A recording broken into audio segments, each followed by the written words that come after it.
session of the Golf News Edufair. This is the second session that we're doing today, a very important one about choosing the right school for your child. As we know, choosing the right school for your child is a crucial decision that can shape their educational journey, but can also have an influence on their future growth, their development, and have a big impact on the wider family. The UAE, particularly Dubai and the UAE, offers a multitude of educational opportunities for children, a diverse range of international and private schools, came with various curricula, cultures and preferences, and as a result, choosing the right school could be quite overwhelming. But in this next session, we are going to be in conversation about how to choose the right school for your child. Well, you're joined on stage once again by Magic Hussain, the principal of the American School of Creative Science. Thank you very much. Good to have you on stage again. A simple question to start with. As a family, what are the key things to consider before planning on the right school for your child? I mean, it's an easy one, but what are some of the keys? Yes. Especially for the first child, that's what families, they always wonder, where should we send them? Should we send them to this school, that school?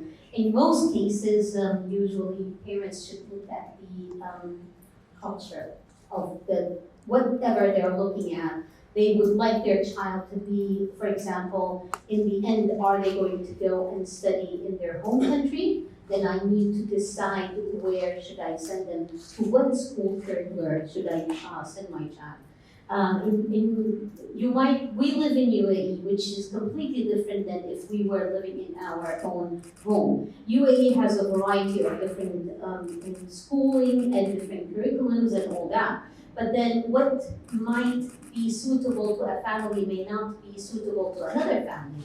So I guess, in my thinking, when I want to think of the best place for my own kids, I don't think, is it American, is it British, is it Indian curriculum, Pakistani? I would first look at the cultural environment that is suitable for my own child.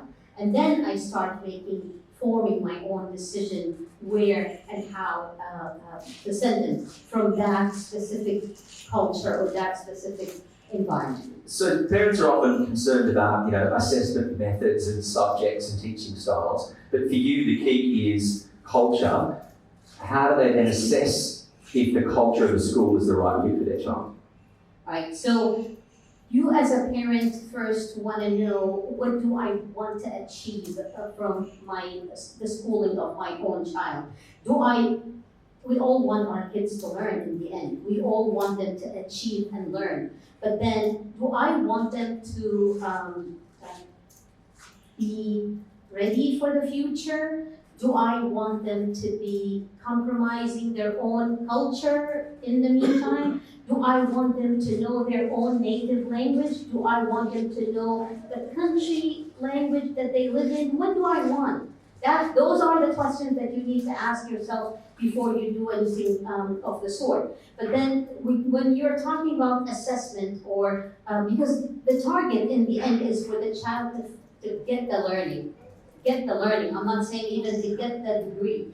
Get the learning that they need so they can be a future citizen. That's the word we use, right? But then for them to be able to get that learning, and for you as a parent to find the right fit for your child, you need to do your homework. So you do your homework by not only Googling the school, going and visiting the place and speaking to people. Open days are in schools for a reason. Yes, today you have a chance to see the schools and to speak to the people, but this is not enough. This is not enough. You see something interesting, then you go to the school itself. And I guarantee you, the minute you walk into the doors to these schools, and please, get staff member to give you the tour, because in most cases, schools, they choose a student, and that's who they learned what to say. I was one of those students. Right, exactly. So the student, they know what they're going to say. They're serving their community hours this way by getting you as a customer. No, but when you get a staff to take you around, the staff is going to be, as much as they might have practice, you will get a feel when you're walking around in the school. As for the tour, open days and presentation will not give you the full picture. Ask for a school tour. A school tour, it's not because you want to see the school facility. You want to get a feel of what the school is all about, right? And honestly, to be honest with you, I got so many comments from parents when they take the tour and then in the end they decide, for example, to be in a school. They tell me some of the sentences they say, we felt that this is a family. We had a good feel. How do you translate good feel? You cannot translate that. This means you're comfortable in this environment for your own child. And you know what? This is not a contract for life. This is, you try it, you don't like it, you go. But it's not recommended that you leave the school for your own child. Your child is, as I mentioned earlier, the school is giving them the learning, but also the school is helping them in their social skills, helping them to be social savvy, right? So once you join the school and your child is in there, your child's gonna start learning some of the new habits that you are not aware of. Or you say, I did not raise you to say this or to know about this. Who taught you this? Of course, they're going out of your home, they're gonna start learning new things, whether that is school or nursery or whatever. But then your role as a parent is not to show that you are appalled for what you heard. Your role as a parent is to really make it sound simple, easy, and that this is life, and you're gonna face people that will make wrong choices or will make good choices. And it is okay. You should not be doing what they're doing. You know better not to. For example, those are just a few examples of what you're going to face in any kind of schooling. Now we get to curriculum, if you want to. Well, before we get to curriculum, I want to know in that situation, you do the campus tours. Is it just for the parents? Do the students come on the campus tours? I mean, at what point should the child be involved in the decision making of which school is right? If you're asking me, I don't know if this is. You know what it is. It's close, yeah. Okay, all right. If you're asking me personally, I would like to give my child the autonomy to make their own choices. That's the kind of parent I am. I mean, I raised 4 kids, but my kids were, they had the choice all the way of whatever they wanted to do and whatever schooling they wanted to go to. And right now they're all graduate or graduating, but they have also the choices of whatever they wanted to major in. So that is me. Why? Because I teach my kids to be responsible. And when you want them to be responsible, then they should be making some of their decisions and they should be accountable for their own decisions. Is it moving along from the kids when it comes down to the schools? You know, we've got a lot of factors. There's rankings of schools. People always look at associations. Parents sometimes want to research the credentials of the teachers, if they're going to be paying top dollar for a school. Is this sort of information available to most parents, or do you make it available but realise that it's not the most important factor? No, I don't feel, honestly, that this is a factor, but it's not the most important factor. School rating is known right now to everybody, but also school rating may not be a clear factor that this is the right fit for your child. Because the school rating, it was looked at by few inspectors that came visited the school for a week and left, right? But then your child is gonna live day in, day out of the school life, and it's going to be different. And we all know when it is school inspection, that something extraordinary happens in any school, and then they get it. But that does not mean that this is the everyday life of the school, as much as they do. We are going to open it up to questions in just a quick moment. So questions will be available with Majid very soon. We're talking about obviously the culture of the school and the child, but what about parents and their approach to, I guess, their own communication or parents' own involvement? Is this something parents should be conscious of when they go to a school? They might think, hey, this is a great school, it's got a great fit, I think my child will survive, but how do I liaise and communicate with the school and the teachers accordingly? This is very important what you're talking about, because I always say it is a partnership between us as the school people and the parent. And if this partnership does not work both ways, then there is a big gap.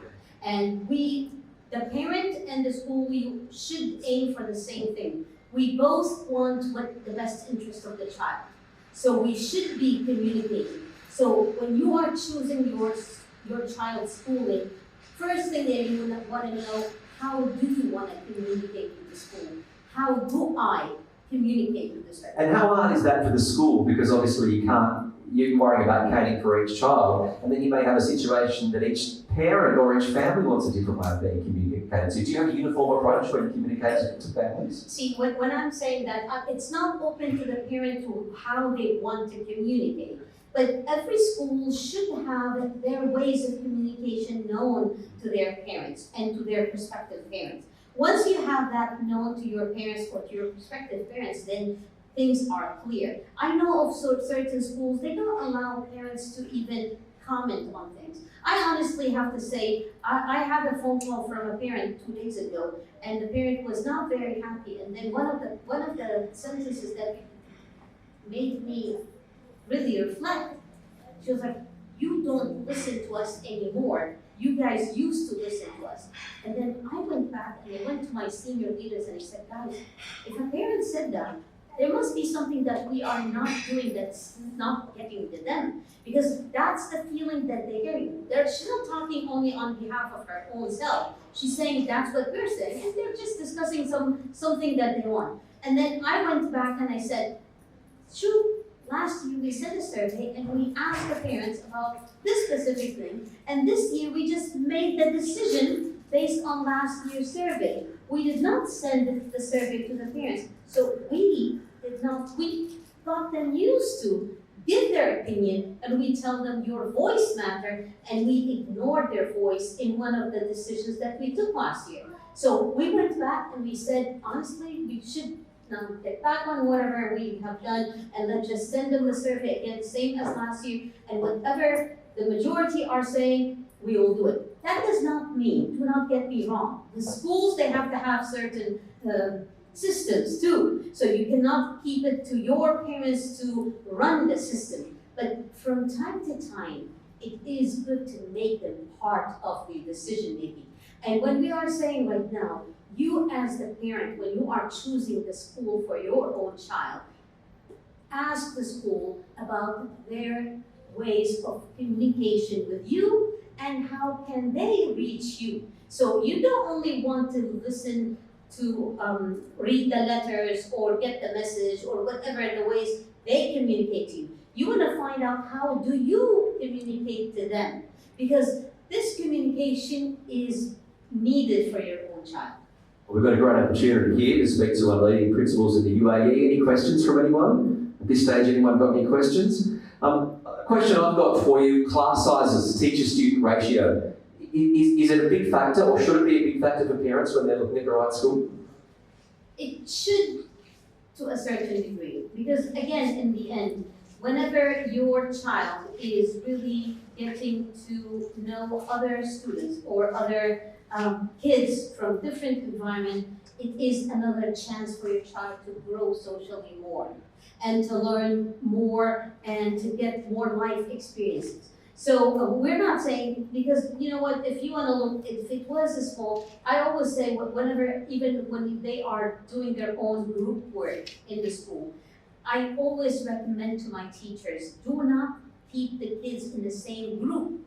Because if they were with the same group and it is according to level, then that means there's no challenge, they're the same level. I always tell them, have different kinds of grouping. So plan as a teacher to have group of work from the same level for a certain thing, but then also plan mixed abilities grouping at other time, because kids learn from each other. So this way you're giving them a chance to be, They're learning to work with other students who might be quicker than them in some ways, or maybe more challenged in other ways, and learning how to incorporate those methods. We are pushed for time, and we do appreciate you on stage this afternoon. But any final thoughts you think on what is the best way for parents, because it is a huge decision on how to make the best decision for their child for the right school? So if you are lucky enough as the parent to know the learning style of your child and how do your child learn, are they the kind of kids that would like to have other visual learners? Are they kinesthetic learners? What sort of a learning style your child, then you follow that. I would say if your child likes to be visual, then you need to go and find the schooling that's suitable for them. If your child like to be doing the thing to learn, then you should find, because we have type of schools that, I don't want to name, I'm trying, Name names, it's like your girlfriend. trying not to name certain curriculums or certain type of schooling, but you do understand when we're saying what type of schooling. So some kids, they only want to read and memorize, or some parents, not kids. Some parents, they want to see their kids studying the whole time at home.